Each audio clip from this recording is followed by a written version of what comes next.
First of all, ladies and gentlemen, I would like to thank the organizers for giving me the opportunity to speak at this conference and to share my remarks, or rather more observations concerning, as the title of my speech indicates, an overview of the current state of financial accountability among public officials. In my written paper, I'm more theoretical, while in my speech I want to be more provocative. So let's start. One of the arguments surrounding the issue is that the financial liability of public officials is regarded as a key element of the system for safeguarding the rule of law.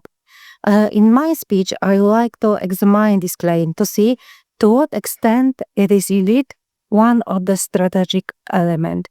The financial liability of public officials consists of their obligation to compensate for damage caused through their own fault whilst exercising public authority.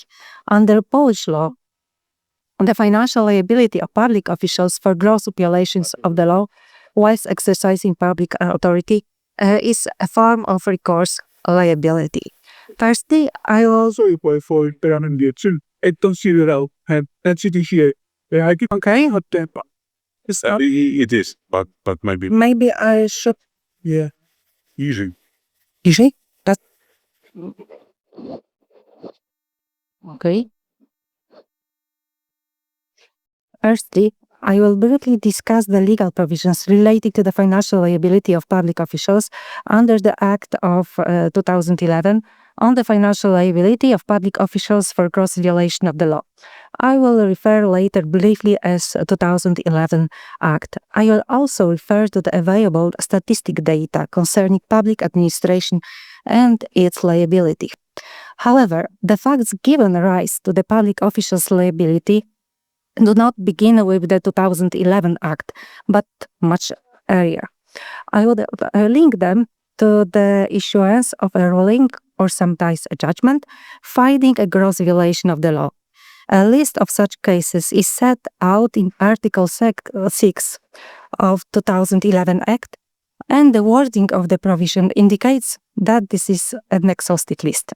By way of example, I will mention the issuance of the final decision declaring a decision of provision invalid due to a gross violation of the law on the basis on the provisions of the Code of Administrative Procedure or the tax ordinance.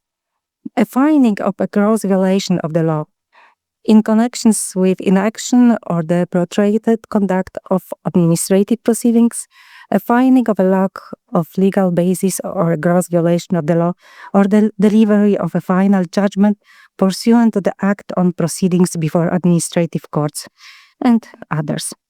A finding of a gross violation of the law within the meaning of the Act is a question does not cover all acts and omissions of the public authorities leading to a gross violation of the law. The analysis of Article 6 of 2011 Act leads to the conclusions that the scope covers only acts consisting of the issuance of decisions and rulings and omissions, taking the form of silence or the protracted nature of administrative proceedings, including tax proceedings, conducted for the purpose of issuing a decision or ruling or leading to the adoption of an act. The rules on liability laid down in the 2011 Act do not cover, for example, internal administrative acts, supervisory acts, or generally applicable normative acts. Furthermore, the list of exclusions may be extended to non-authoritative acts like civil law contracts, public law contracts, agreements, material and technical acts, administrative promises, opinions, and administrative settlements. Obtaining such a ruling allows the case to proceed to the next stage, court proceedings, in which it must be demonstrated that damage is a specific amount has occurred and there is a causal link, that the damage arose as a result of a decision or order or, for example, inaction issued in gross violation of the law. The claimant is therefore obliged to quantify its damage and prove in court that its calculations are correct.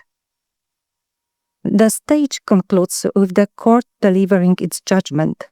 If the court agrees with the content of the claim and awards compensation, the next stage begins once the compensation has been paid. It is initiated by a mandatory application to the district public prosecutor's office. The public prosecutor's role upon receiving the application is to determine whether there are grounds for bringing a civil action.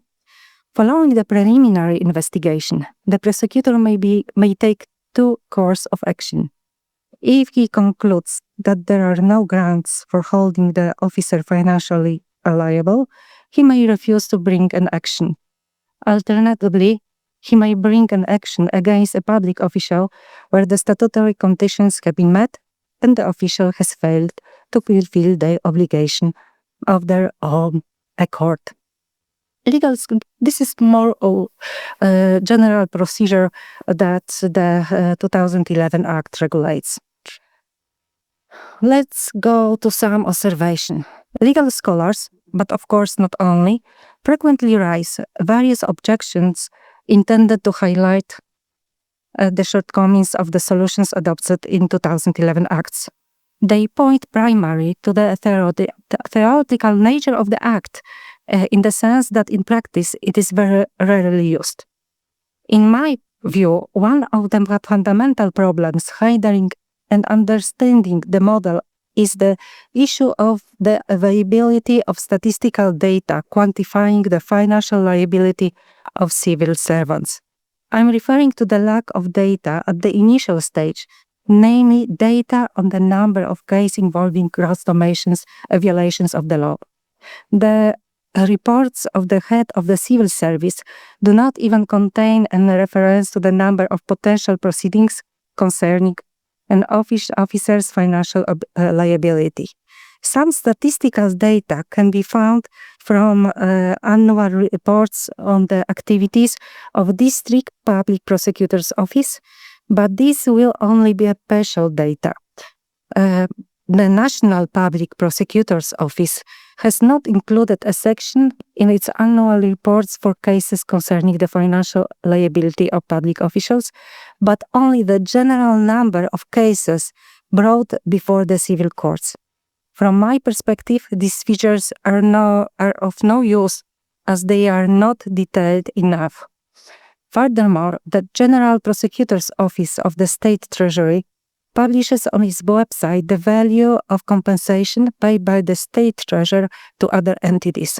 The question arises as to what proportion of that amount and how many cases fall under the 2011 Act, as the basis for the payment of compensation may vary.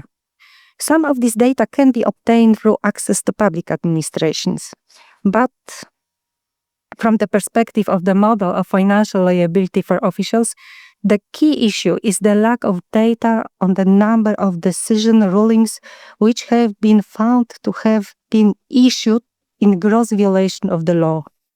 Such information is not available either aggregate form or can be reconstructed from partial data. For example, administrative courts make judgments available in a judgment database, but this database is for information purposes rather than statistical ones. It doesn't automatically count cases by category such as gross violation of the law.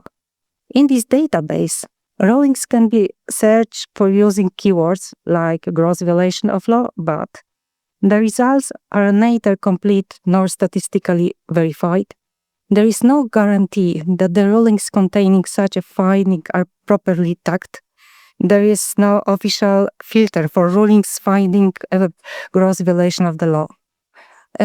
What it remains, the searching file by file, what is just out of possibility. Furthermore, under the Act, it is not only a court that may find a gross violation of the law.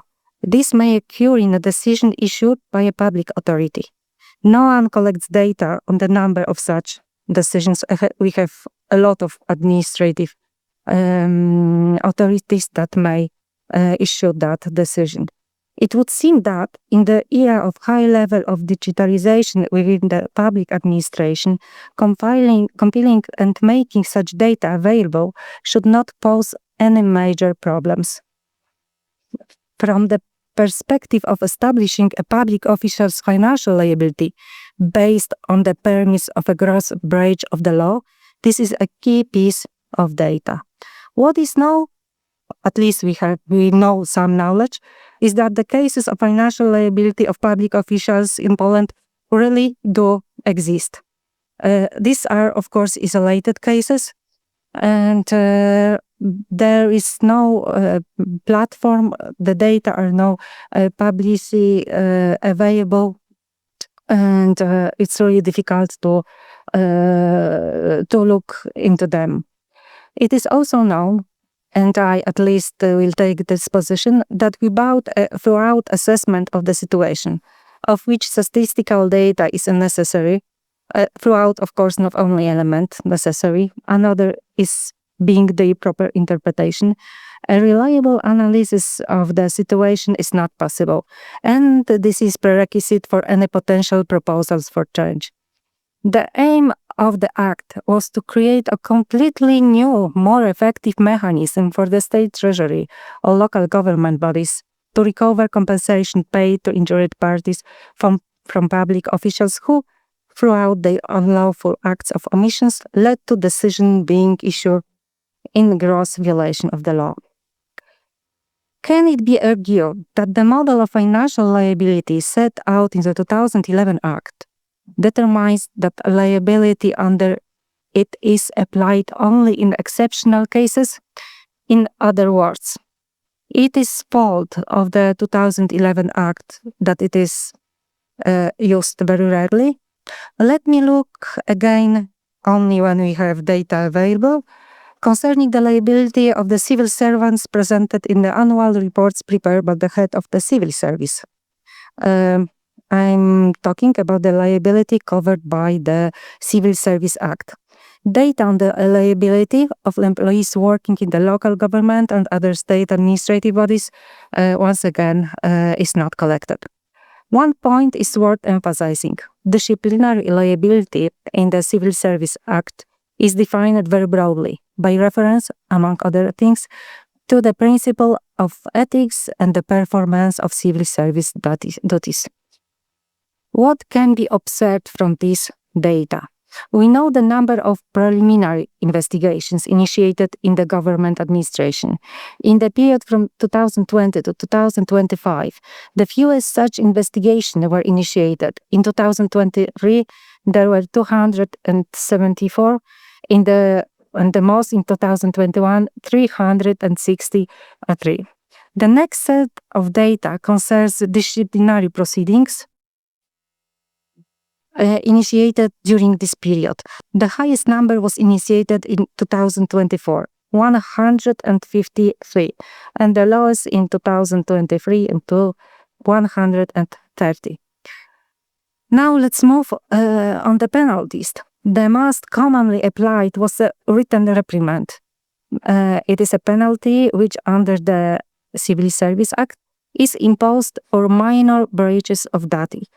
As many as 215 penalties in 2025 compared to 134 2 years later in 2023.